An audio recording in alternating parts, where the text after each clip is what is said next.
Saudara Ketua Nonaktif KPK Firly Bahuri kembali diperiksa sebagai tersangka kasus dugaan pemerasan terhadap mantan Menteri Pertanian Syahrul Yassin Limpo. Firly sudah 2 kali diperiksa sebagai tersangka dalam kasus ini. Sebelumnya, polisi menyita sejumlah barang bukti dalam kasus dugaan pemerasan oleh Firly Bahuri terhadap mantan Menteri Pertanian Syahrul Yassin Limpo. Salah satu yang disita adalah dokumen penukaran falas dalam pecahan dolar Singapura dan dolar Amerika Serikat senilai 7,4 miliar. Barang bukti lain adalah 21 ponsel dari para saksi dan 2 unit mobil. Sementara itu, Dewan Pengawas KPK telah memutuskan sanksi etik untuk Firly Bahuri. Firly dijatuhi sanksi etik berat.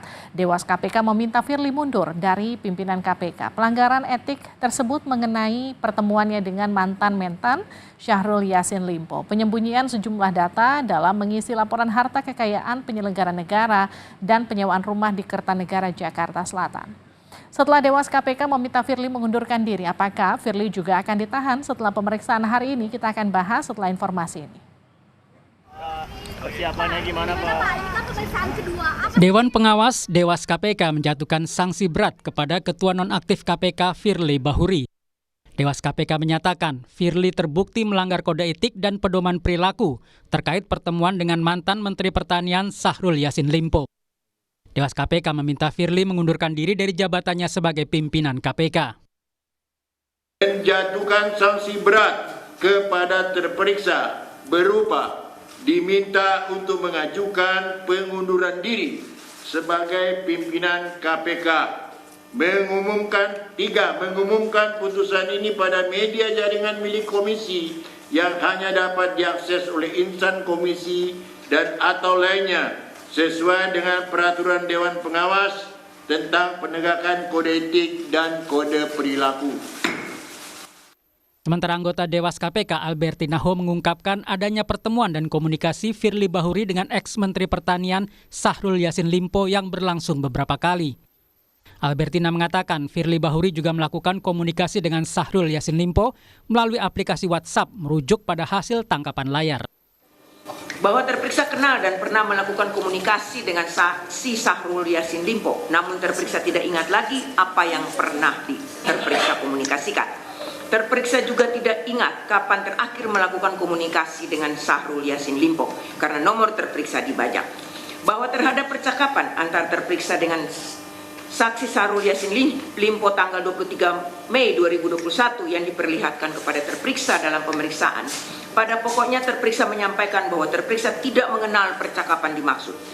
Bahwa terhadap percakapan antara terperiksa dengan saksi Syahrul Yassin Limpo tanggal 7 Oktober 2021 yang diperlihatkan kepada terperiksa dalam pemeriksaan, pada pokoknya terperiksa menyampaikan bahwa seingat terperiksa benar komunikasi itu karena pada tanggal 7 Oktober 2021 terperiksa memang ada kegiatan paku integritas dan MOU, kegiatan pencegahan anti korupsi antara KPK dan Kementan RI. Di saat yang bersamaan, Firly juga harus menghadapi proses hukum di kepolisian. Firly kembali diperiksa sebagai tersangka kasus dugaan pemerasan terhadap mantan Menteri Pertanian Syahrul Yassin Limpo. Firly sudah diperiksa sekitar 9 jam sejak pukul 9.30 pagi. Pengacara Firly Bahuri, Yan Iskandar, yakin kliennya tidak akan ditahan oleh penyidik karena kooperatif selama pemeriksaan. Itu kan kooperatif. Jadi nggak ditahan nih? Optimis nggak ditahan? Enggak, kita kooperatif. Semua permintaan penyidik kita penuhi, kecuali kita tidak kooperatif. Kalaupun kita tidak bisa memenuhi panggilan kemarin, kan ada alasan yang kita sampaikan secara tertulis dan diatur dalam KUHP.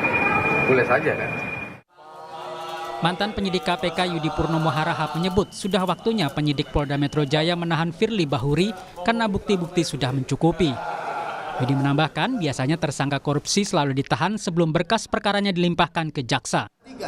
Kita berharap bahwa sudah saatnya Polda Metro Jaya melakukan penahanan kepada yang bersangkutan. Kenapa? Karena proses dari pemberkasan pun sudah selesai, sudah tahap 1. Dan ketika misalnya penyidik sudah melakukan penangkapan, maka mau tidak mau, suka tidak suka harus segera dilakukan penahanan.